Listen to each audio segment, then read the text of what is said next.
Aujourd'hui, une visite en région lyonnaise dans une salle atypique, puisqu'il s'agissait d'une sorte de chapiteau, une salle métallo-textile avec une structure en métal, donc des parois en sandwich, ainsi qu'une des poutres métalliques. Et le toit était donc composé d'une bâche ou d'un élément en textile, donc évidemment impossible de percer. Et donc il a été convenu dans cette salle où il y a un double problème, c'est-à-dire qu'il y a un problème d'absorption acoustique. Les gens qui séjournent dans cet espace sont des manifestations après des événements sportifs, et bien souffrent du bruit quand ils sont à l'intérieur de cette salle et qu'ils discutent.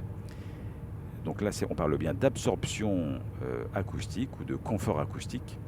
Et par ailleurs, il y a également le voisinage qui se plaint du bruit émis par ces personnes qui séjournent dans cet espace. Et là, on parle davantage d'isolation phonique, chose pour laquelle les panneaux acoustiques Moderato ne sont pas destinés.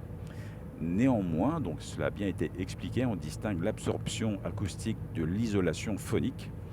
Et donc, il a été convenu que des panneaux pourraient être fixés au plafond avec un système de câbles tendus qui nous dispense de percer ce fameux toit et qui peut donc se fixer entre les poutres métalliques, un système de câbles, et qui va donc nous permettre de suspendre des panneaux acoustiques absorbants Moderato sans avoir à percer le plafond ou sans pouvoir le percer.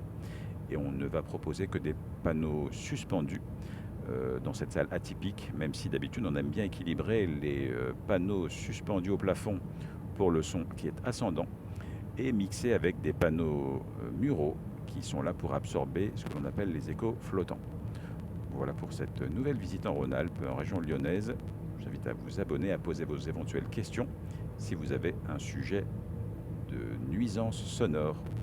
À bientôt dans les prochains périples.